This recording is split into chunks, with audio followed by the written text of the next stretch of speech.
মই থকা জেগালৈ যদি কোনোবা নিজৰ মানুহ আহে মই লগ নকৰাকৈ নাথাকোৱেই। আজি আহিলোঁ পংখিবাহঁতৰ ঘৰলৈ, তাই আহিছে আৰু মই লগ নকৰাকৈ থাকিম, সেয়াতো হ'বই নোৱাৰে।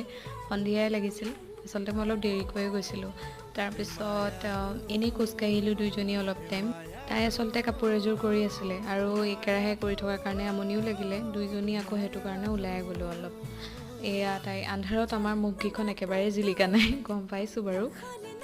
অকণমান ওলাই গৈছিলোঁহে, এফালেতো হাতত দুখ পায়ে আছিলোঁ, আকৌ সেই দোকানখনৰ পৰা ওলাই আহি সৰি পৰিলোঁ নহয়, এতিয়া সেই হাতখনতে জোৰো পৰিলে।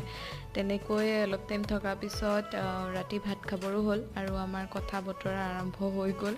আমাৰ মুখ দুখন যেনিবা বন্ধ নহয়েই আৰু ৰাতিলৈ এয়া শিল বৰষুণ দিলে, কি ভাল লাগিছিলে, কিমান বেছি হেভি বৰষুণ। মই ভিডিঅ'টো লগাই দিছোঁ শুনকচোন।